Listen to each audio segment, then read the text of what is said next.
What's going on, my friends? Hope everybody's doing good. Wanted to do a quick little video, and I just want to ask, what was your first Final Fantasy experience slash game that you played? And thinking back so to preface, I'm 32 now. I was born in 91. The first Final Fantasy game that I ever played was 7. And just let me tell you that when I played that game, it blew my mind away because it was my first Final Fantasy game, but it was my second RPG game. My first RPG was Legends of Legaia. My second one was Final Fantasy.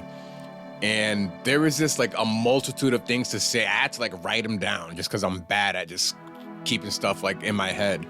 But the gameplay, for it being PS1, like the game, it had so much magic for me. Like, yes, it was standard turn-based, I attack, you attack, but there was a lot more enveloped around the combat that just made the game amazing.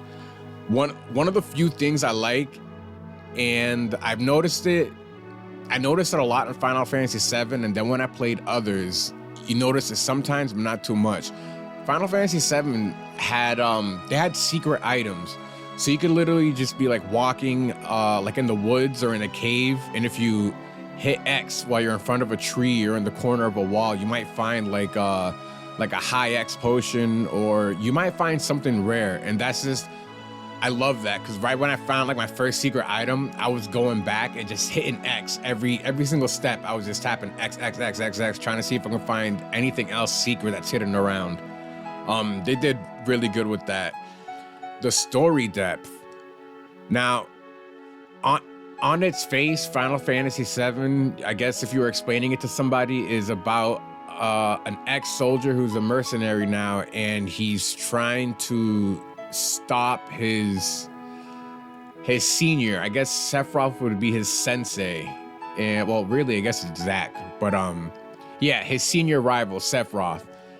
And so if you just look at the game at that, it's like, yeah, you got to stop this guy. But there's so much more than that.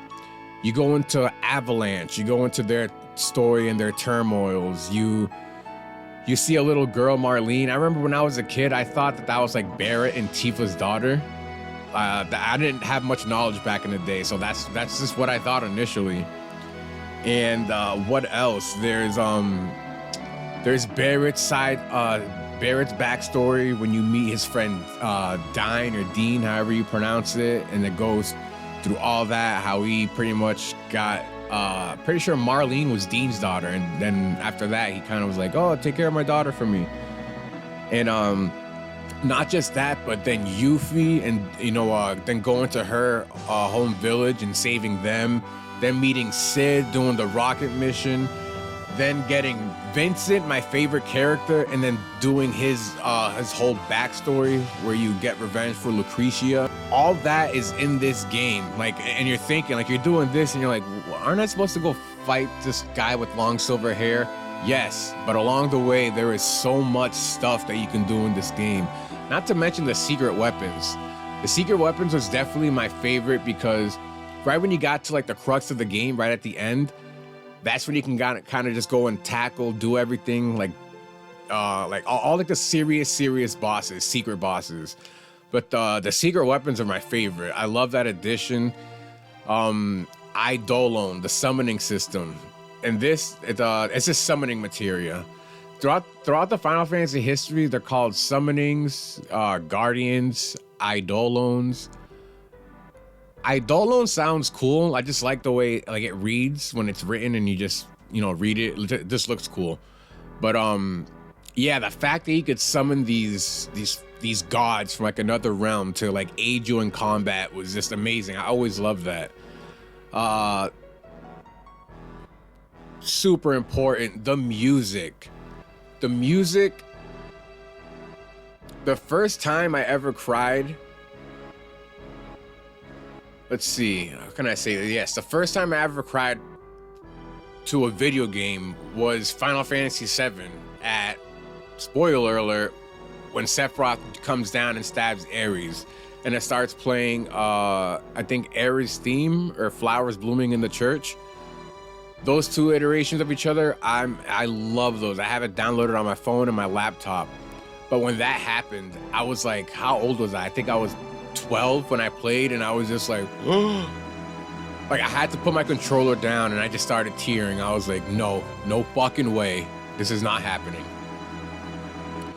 But just the music, like there's so much Tifa's theme, Junon Harbor theme, Calm theme, Flowers Blooming in the Church, Cloud's battle music, the victory theme, the main menu, and the map theme. The whole, I'm not sure, maybe you guys could answer below, but if Final Fantasy VII soundtrack hasn't gotten any awards, they fucking should. It should. I would pay every year to see that live orchestra, beginning to end. They're amazing. But yeah, Final Fantasy VII was my first Final Fantasy game that I played, experienced all the magic and joy. And that's what made me fall in love with Final Fantasy games. From then, my next game was Final Fantasy Tactics. But that's going to be for another video. Yeah, Final Fantasy VII is amazing. I just wanted to make this since we're coming up on the release of Final Fantasy VII Part 2 Rebirth next month in February. So yeah, let me know what you guys' first Final Fantasy game was, your experience, and how you enjoyed it. Shoot down below.